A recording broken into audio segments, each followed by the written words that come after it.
The debate में आपका स्वागत है। हम सब ने अपनी जिंदगी बदलने के लिए कभी ना कभी वो सुबह 5 बजे उठने का अलार्म लगाया है और फिर उसे स्नूज कर दिया है। बिल्कुल। हाँ, जाहिर है। और यहीं से आज की हमारी चर्चा शुरू होती है। सवाल ये है कि क्या हमें एक उद्देश्यपूर्ण जीवन बनाने के लिए अपनी पूरी दिनचर्या का एक विशाल ब्लूप्रिंट बदलने की जरूरत है, या फिर असल बदलाव उन छोटे छोटे रोजमर्रा के निर्णयों में छिपा है जिन पर हम अक्सर ध्यान भी नहीं देते। और इसी बात पर आज हम बहस करने वाले हैं। हम प्रणीश श्रेष्ठा की किताब द डेली डिसीजन एडवांटेज और उनके notice choose act review framework का गहराई से विश्लेषण कर रहे हैं। सही कहा। और मेरा स्पष्ट मानना है कि ये जो हमारे दिन प्रतिदिन के छोटे छोटे विकल्प है ना, जब ये लगातार दोहराए जाते हैं, मतलब जब ये कंपाउंड होते हैं, तो यही हमारे जीवन को असल आकार देते हैं। किसी बड़े भरी भरकम प्रोडक्टिविटी प्लान की कोई खास जरूरत नहीं है। देखो, यही मुझे सबसे बड़ी समस्या दिखती है। मैं मानती हूँ कि छोटे कदम अच्छे हैं, लेकिन बिना किसी ठोस योजना या एक सुविचारित डेस्टिनेशन के ये छोटे छोटे कदम आपको कहीं नहीं ले जाएंगे। अगले बेहतर निर्णय पर बहुत ज्यादा फोकस करना आपको सिर्फ एक रिएक्टिव इंसान बना देगा। रिएक्टिव पर मानक प्रोडक्टिविटी के तरीके तो अक्सर हकीकत की जमीन पर ही टूट जाते हैं ना। मतलब वे आपसे रातों रात अपना पूरा व्यक्तित्व बदलने की मांग करते हैं। अत्यधिक अनुशासन। तो क्या अनुशासन बुरी बात है? बुरी बात नहीं है, पर अव्यावहारिक है। असल जीवन उन नाटकीय पलों से नहीं बनता। होता क्या है ना, जीवन उन दो बड़े निर्णयों के बीच के खाली स्थानों में लिए गए साधारण विकल्पों से बनता है। इसीलिए नोटिस चूज एक्ट रिव्यू ज्यादा व्यावहारिक है। अच्छा, तो आप कह रहे हैं कि ये सूक्ष्म प्रबंधन या माइक्रो मैनेजमेंट आपको महान बना देगा। आप दिन की छोटी मोटी बाधाएं तो पार कर सकते हैं, ये सच है, लेकिन किसी भी बड़े जटिल लक्ष्य को प्राप्त करने के लिए आपको एक दिशा चाहिए, कठोर योजना चाहिए। चलिए इस बात को थोड़ा जमीन पर लाते हैं। डैलिस के एक परिदृश्य की कल्पना कीजिए। मान लीजिए आपको एक बहुत लंबी और जटिल रिपोर्ट लिखनी है। हाँ, जो हम सब अक्सर टालते रहते हैं। बिल्कुल, हम टालते हैं क्योंकि उसका अंतिम रूप बहुत डरावना लगता है। आपका दिमाग फ्रीज हो जाता है। आप पहले 5 मिनट भी काम शुरू नहीं कर पाते।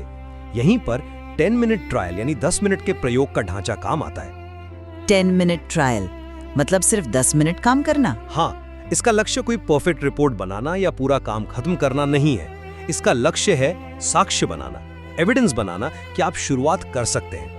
इसे ऐसे सोचे जैसे कि आप एक विशाल जहाज चला रहे हैं किसी तूफान में। ठीक है। तो क्या रडार पर 5 साल दूर के लक्ष्य को देखने के बजाय ठीक अगले 10 मीटर की तूफानी लहरों को नेविगेट करना ज्यादा व्यवहारिक नहीं है? क्योंकि असल चुनौती तो ठीक आपके सामने वाला पल है ना। पर एक मिनट, आप उसी 10 मीटर की लहर पर अटक गए हैं। यदि आप बिना किसी कंपास के, बिना किसी नक्शे के केवल उन 10 मीटर की लहरों से लड़ रहे हैं, तो आप समुद्र में बस गोल गोल घूम रहे होंगे। हम गोल गोल नहीं घूमते। नहीं, सुनिए, आप तूफान तो पार कर लेंगे, लेकिन आप पहुंचेंगे कहाँ? बिना किसी व्यापक दिशा के उस 10 मिनट के प्रयोग का कोई अर्थ ही नहीं है।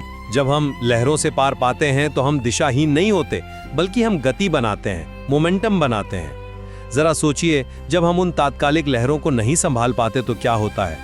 शिकागो का एक और आम परिदृश्य लेते हैं।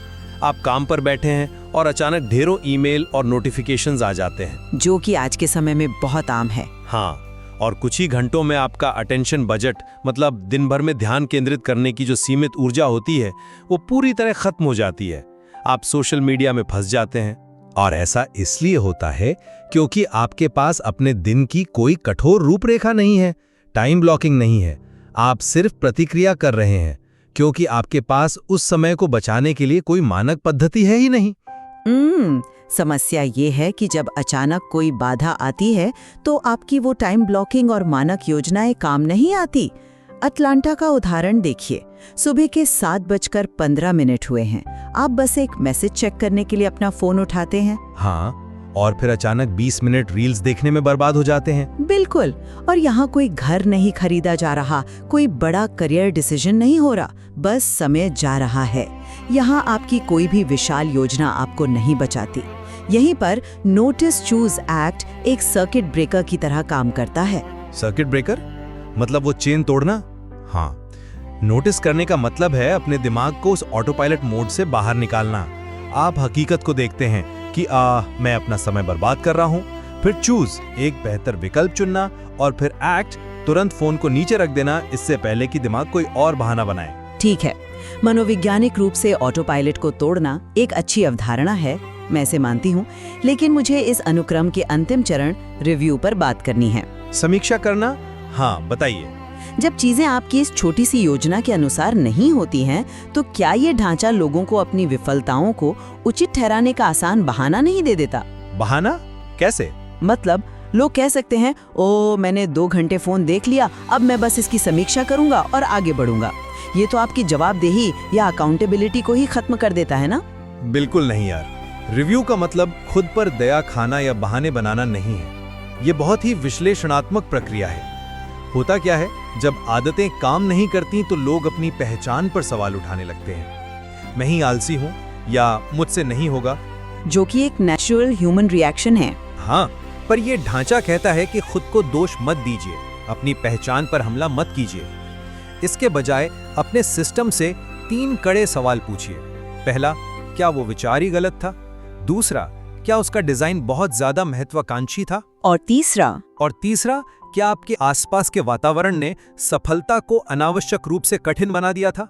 आप फोन से इसलिए नहीं हारे क्योंकि आप कमजोर हैं, बल्कि इसलिए क्योंकि फोन आपके बिस्तर के ठीक बगल में रखा था। आप वातावरण को ठीक करते हैं, अपनी पहचान को नहीं। मैं ये तो मानती हूँ कि सिस्टम में सुधार करना स्वयं को कोसने से बहुत बेहतर है।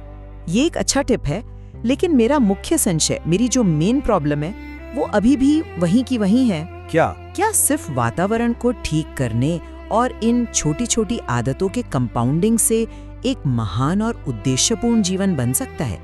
मेरा मतलब है, सुबह फोन को नीचे रखना एक अच्छी छोटी सी जीत है, लेकिन सिर्फ फोन नीचे रखने से कोई कंपनी नहीं बनती, ना ही कोई किताब लिखी जाती है। आप श्योर हैं? बिल्कुल, उसके लिए एक कठोर दूरदर्शी योजना होना अनिवार्य है। केवल इन साधारण विकल्पों को जोड़ने से हम उन बड़ी ऊंचाइयों तक नहीं पहुंच सकते। पर आप खुद सोचिए, किताब लिखना असल में क्या है? ये बार बार अपने फोन को नीचे रखना और अगले 10 मिनट तक टाइप करने के छोटे छोटे निर्णयों का ही को कंपाउंडिंग है। लेकिन वो 10 मिनट टाइप क्या करना है, उसके लिए तो आउटलाइन चाहिए ना? आउटलाइन चाहिए, पर जब आप किसी डिस्ट्रैक्शन को एक छोटा सा सम्मानजनक ना कहते हैं, तो आप अपने भविष्य के एक बहुत महत्वपूर्ण हाँ की रक्षा कर रहे होते हैं। कोई भी बड़ी योजना तब तक सिर्फ एक कल्पना है, जब तक कि उसे इन छोटे पलों के घर्षण को पार करके लागू ना किया जाए। मैं समझ रही हूँ आप क्या कह रहे हैं। जीवन हमारी नजरों के सामने छिपा है, और सच कहूँ तो हमारे नियंत्रण में केवल हमारा अगला सही निर्णय ही होता है। देखिए, मैं ये स्वीकार करती हूँ कि छोटे कदम रोजमर्रा के घर्षण को कम करते हैं। शुरुआत करने के लिए वे एक बेहतरीन टूल हैं, खासकर जब कोई आज ही अपनी यात्रा शुरू कर रहा हो। लेकिन मैं इस बात पर कायम हूँ कि उन कदमों को अंततः एक बड़ी और स्पष्ट रूपरेखा का हिस्सा होना ही चाहिए। मतलब एक मास्टर प्लान। हाँ, बिना किसी मानक पद्धति के ये छोटे विकल्प केवल हमें व्यस्त रखते हैं, हमें उद्देश्यपूर्ण नहीं बनाते। एक ब्लूप्रिंट का होना अनिवार्य है। और मेरा मानना है कि ब्लूप्रिंट का कोई अर्थ नहीं अगर आप ईंट दर ईंट उसे बनाना नहीं जानते। खैर, हम अपनी इस असहमति को यहीं विराम देते हैं।